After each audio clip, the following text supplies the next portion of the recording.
Hello, જય સ્વામિનારાયણ, જય શ્રી કૃષ્ણ. આજે કામિકા એકાદશીનું ફરાળ એટલે સાબુદાણાની આજે ખીચડી બનાવવાની છે અને ફરાળી મરચાં આ ભરીને મરચાં બનાવવાના છે. આ શિંગદાણા, શેકેલા શિંગદાણા આવા શેકીને ફોતરા ઉખેડી નાખવાના. શેકેલા શિંગદાણા અને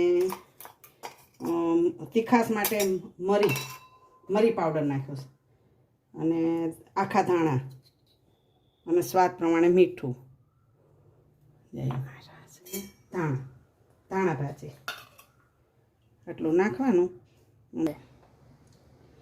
આમાં ધાણા ભાજી નાખી પછી 1 ચમચી ખાંડ, 1 ચમચી આમચૂર પાવડર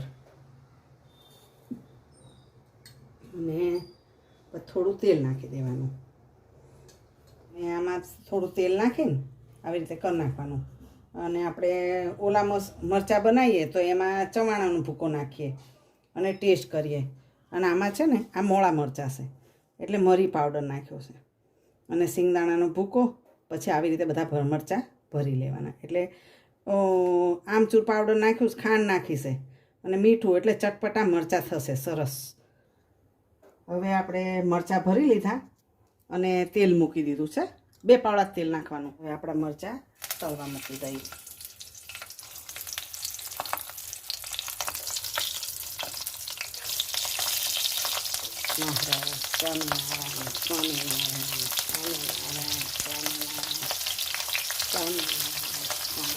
હવે આપણા મરચાં તળાઈ ગયા છે એટલે આવી રીતે ફેરવીને આવી રીતે શેકાઈ જાય ને એટલે કાઢી લેવાના.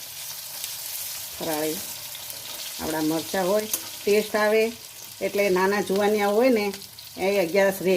ભગવાને કીધું છે, ભલે આ બધું આપણે એમ કહે કે બધું ફરાળમાં શું ખાવાનું, પણ આવું બધું કરી દઈને તો નાની સંગ રહેતા શીખે.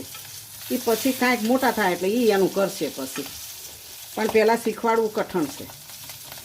મરચાં તળીને તૈયાર થઈ ગયા છે એટલે હવે આપણે થોડું મીઠું સ્પ્રિંકલ કરી દેવાનું એટલે મોળા ન લાગે. આવી રીતે આપણા મરચાં તૈયાર.